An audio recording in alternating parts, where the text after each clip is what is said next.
그랬고요. 그런 식이었는데 이제 그런 상황이 생기다 보니까 제 바람은 가족한테만큼은 아무 얘기 좀 하지 말아달라라고 부탁만 했어요. 네. 그리고 덮어두겠노라고. 근데 이제 많은 분들이 그 후에 제가 이제 그게 그 헤어지고 나서 횟수로 6년 정도 된 것 같은데 그때 아이가 이제 제가 다시 재혼을 해서 아이가 한 명 있었고요. 그래서 생활을 하고 있었던 차인데 다른 분들 말씀이 이제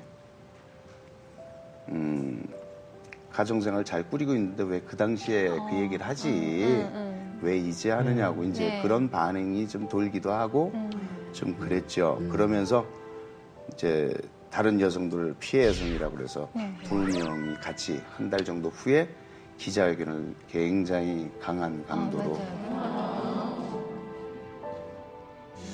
그때 이제 굉장히 더 화제가 됐던 것이 아까 조금 전에 말씀하신 그 기자회견 할 때 두 분의 여성분이 계셨다고 그랬잖아요. 그분들은 실제로 알고 계시던. 네, 한 사람은 아는 사람이고요. 이제 예. 그 사람 얘기는 이제 경찰 그때 조사에서 다 잘못했노라 사실이 아니라고 예. 진술을 했어요. 그 당시에. 근데 이제 제 앞에서 그 자기 변호사하고 진술을 그렇게 하고는 제가 경찰서에서 나온 다음에 다시 또 들어가서 아니다 또 사실이다 그렇게 진술을 번복을 했죠. 그런 일이 있었고 한 사람은 아예 출두를 못했어요. 안 했죠 그 당시에.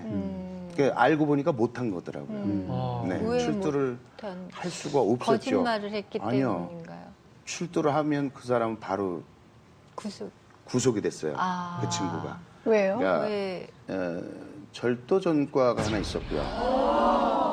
출두를 요구하는데 안 나오니까 경찰서에서 기소를 내리려고 보니까 네. 이미 절도 전과가 하나 있다고 하시더라고요, 형사님이. 그리고 사기 전과 2개가 이제 기소가 돼 있었고 그게 수배가 내려져 있는 그런 상태였어요. 그분하고는 전혀 모르시는 네네. 분이셨어요? 예. 그러면 아니, 근데 그들이 동시에 두 사람이 그 현승엽 씨를 일방적으로 공격을 하려고 작정을 한 이유가 뭐예요? 그러니까 왜 이럴까요? 누군가의 왜? 사주를 받은 겁니까? 아니면은 사주가 아니라 그 관계자 누구하고 안다 그런 것 같았어요. 전 제가 듣기로는.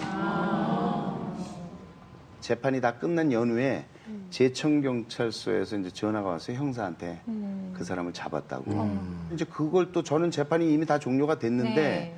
그 재판을 또 그 사람을 처벌을 주려고 그러면 또 대전까지 제가 또 갔어야 돼요. 근데 저는 그 자체가 막 생각하는 것 자체도 힘든데 그 사람 때문에 벌을 주고자 또 그 재판을 쓴다는 것 자체가 용기도 나지도 않고 그냥 다 잊고 싶었고 그래서 그냥 내비로 뒀어요.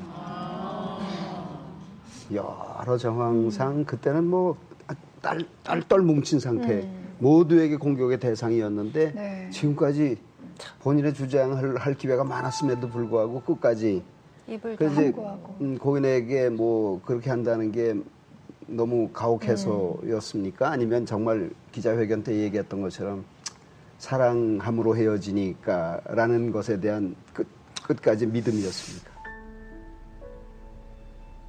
아니에요. 그때는 제가 거짓말 잘 못하는데 그때는 사랑해서 참았던 건 아니에요. 다 재판이 끝나고 나서 꼭 사랑해서 그런 건 아니고 남자로서 이미 일단 밝혀진 건 밝혀졌으니까 그 남자니까 용서할 거 있으면 용서하고.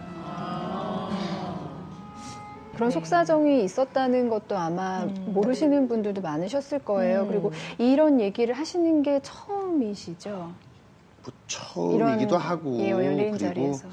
이런 얘기할 기회는 그 재판이 끝나고 나서 사실은 굉장히 많았어요. 이 다 끝났을 때 모든 방송사에서 다 나와달라고 다른 데 나가도 좋으니까 좀 나와서 얘기 좀 해달라고 했어요. 근데 제가 그때는 나갈 수가 없었던 게 나가게 되면 누군가를 또 험잡아야 되고 맞아요. 그러면 그 피해가 제가 받았던 피해만큼 그 이상의 피해가 또 상대한테 갈 거기 때문에 저는 조기에 달성을 했었던 거예요. 그 당시에 진실을 밝히고 싶었던 것 뿐이었지 누군가를 처벌하고 누구에게 고통을 주고 싶었던 건 아니었어요. 그래서 바로 다음 날 민형사상의 모든 일들을 취하를 해줬죠. 예, 취하를 하고 얘기할 수 있는 기회가 주어졌는데도 불구하고 아무런 얘기를 안 했어요. 단 한마디도 지금까지도.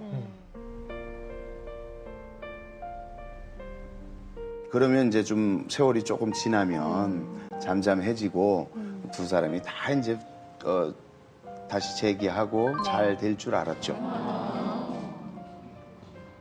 시간이 지나고 나서 예. 혹시 이렇게 돌이켜 봤을 때 저도 그런 생각이 들 것 같아요. 예. 왜 그분이 이렇게까지 상황을 몰고 갔을까?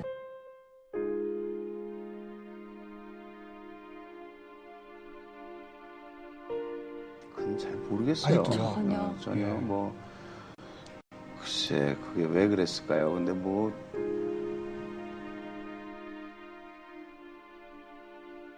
방송사의 아침 프로그램에 예. 총 4회 정도 출연을 했거든요. 저하고도 나간 적도 있었고 예. 이혼한 걸 이제 후회도 하고 이제 다시 재결합을 원한다는 그런 내용. 예. 네, 그런 내용으로 제가 또 결혼을 하기 바로 전날도 나갔었어요. 아. 예, 그랬기 때문에 이제 그 방송에서 다 할 수 없는 그런 내용들이 좀 있어요. 제가 사실은 받아주려고 했었죠. 예. 이혼도 그러니까 기자회견을 하고 바로 이혼을 한 게 아니고 네. 97년도 한 7월경인가 이혼 기자회견을 하고 뭐 계속 이제 밥도 먹고 병원에 가면 병원에 가서 제가 퇴원시켜주고 이사 가면 또 이삿짐 날라주고 제가 도울 수 있는 건 계속 도와주면서 유지를 해왔어요. 예. 그러면서도 이제 사실 아까 그 책에 써 있다는 그 내용 때문에 저도 사람인지라 아. 그렇죠. 조금 좀 서운함이 있다 보니까 조금 고민을 많이 하고 있었던 상태고 그러면서 97년도 12월경에 이제 일단 판결문은 받았죠. 그래서 뭐 그 이혼을 해보니까 이제 판사님이 판결문을 2개를 주더라고요. 각자한테. 그러니까 누구든 제출을 하면 이제 그 시간부로 이혼이 되는 거예요. 근데 이제 저는 이제 제출을 기른영 씨도 역시 물론 안 했지만 저도 안 갖고 있었어요. 그게 예. 안 갔어요. 제출을 안 하고 3개월이 근데 지나면 무효가 되거든요. 예. 판결문이 예. 재판을 또 받아야 됩니다. 어. 근데 이제 결과는 제가 3개월이 지나기 바로 전에 제가 이제 접수를 했고 그래서 이제 제출은 제가 했죠.